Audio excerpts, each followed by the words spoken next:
En este momento nos disponemos a escuchar al maestro en Derecho Marco Antonio Morales, presidente de la Comisión de Derechos Humanos del Estado de México, quien hará la declaratoria de este ciclo de conferencias y nos dirigirá su mensaje.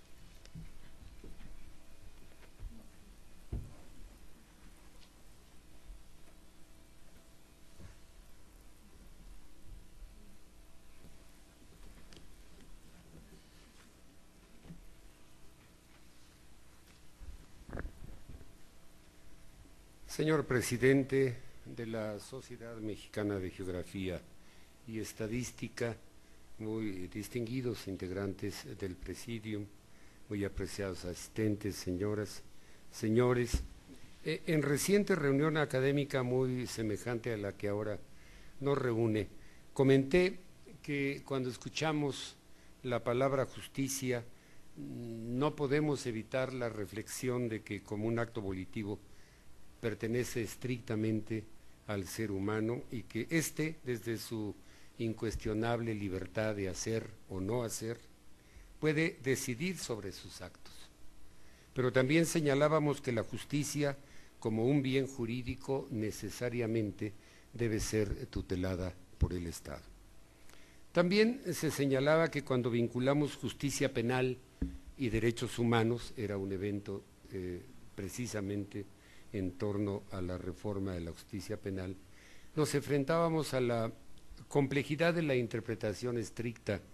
entre un derecho positivo frente a un derecho subjetivo cuyas facultades jurídicas emanan en razón de la naturaleza del hombre, y ahí estaba su vinculación necesaria y estricta con los derechos humanos.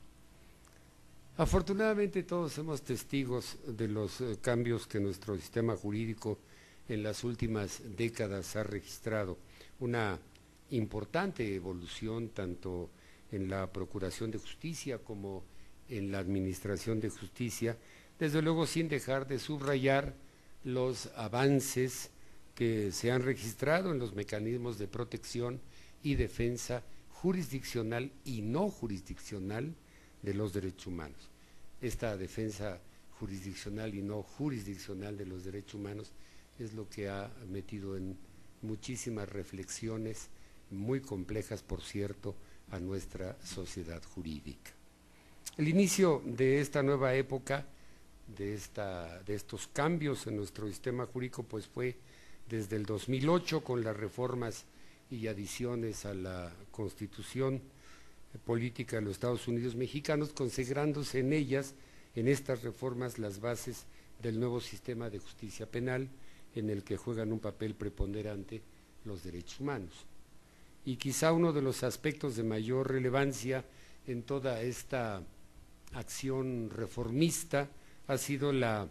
atención preferente que se ha dado a los sujetos activo y pasivo del delito, dejando atrás toda aquella acción inquisitorial que vivíamos y sustituyéndola por un sistema novedoso que protagoniza un esquema acusatorio, adversarial, oral, que ya todos ustedes conocen. Desde luego que también en aquella reforma las víctimas se vieron beneficiadas, y esto es muy importante señalarlo, al darles la oportunidad de recibir asesoría jurídica, de coadyuvar con el Ministerio Público, que antes no era posible, como ustedes recordarán, de recibir asistencia médica y psicológica, de contar con el resguardo de su identidad y de sus datos personales, particularmente ahora que se ha perfeccionado todo este esquema, de solicitar incluso medidas cautelares, de impugnar ante autoridad judicial las omisiones del Ministerio Público, en fin, se le ha dado una importancia relevante a la víctima, y con la nueva Ley General de Víctimas recientemente publicada, pues todavía muchísimo más se ha atendido este aspecto que estuvo olvidado durante muchos años en nuestro sistema. Estas reformas de justicia penal en México fueron de gran importancia, pero estaban incompletas, puesto que en un sistema se debe analizar como un todo y todas sus partes, y estas deben trabajar en forma organizada, y es hasta las reformas constitucionales del 6 y el 10 de junio de 2011 que se ve complementada. La reforma de 2006 de 2006 relacionada con del 6 de junio de 2011, perdón que me haga un lío con las fechas, pero esta primera reforma se refiere desde luego a la ley de amparo, no la habré yo de tocar, pero sí tocaré en la conferencia que se me ha pedido que pudiera exponer ante ustedes, tocaré la reforma del 10 de junio de 2011, que es la que se refiere justamente a los derechos humanos. Pues el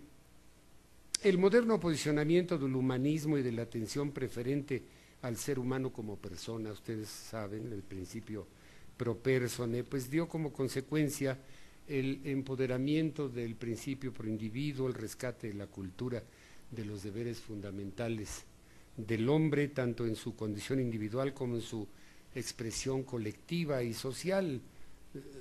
Todos estaremos de acuerdo que el hombre, por el simple hecho de serlo, cuenta con derechos.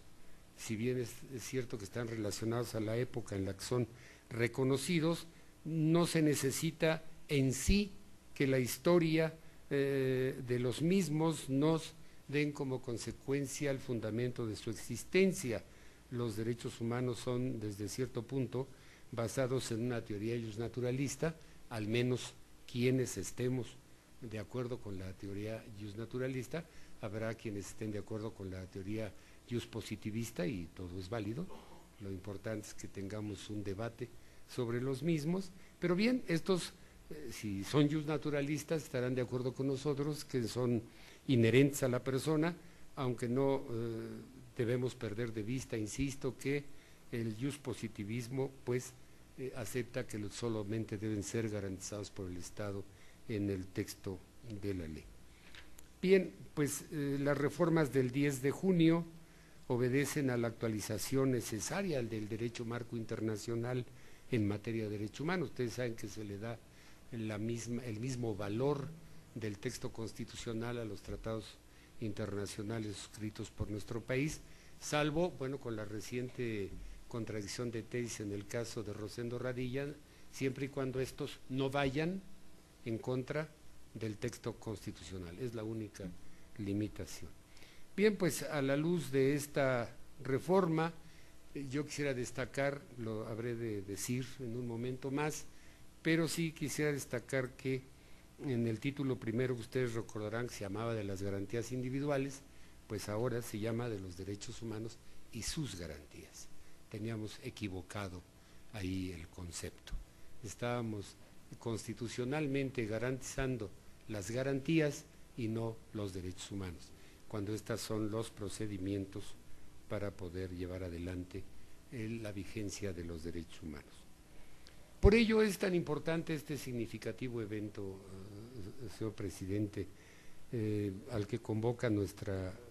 benemérita Sociedad de Geografía y Estadística, porque analizar y difundir la importancia de un marco jurídico reformado hacia el logro de una auténtica y permanente aplicación de la justicia a cualquiera de los integrantes de nuestra sociedad, por ese solo hecho, por su condición natural y humana, y que haya sido vulnerado en sus derechos, requiere necesariamente la atención no solamente del Estado, sino de todas las organizaciones sociales y humanas de nuestro país, de nuestra sociedad. Por eso la importancia de este esfuerzo de comunicación de la SOMEGEM, por su interés permanente y manifiesto en apoyar las acciones que fortalecen la promoción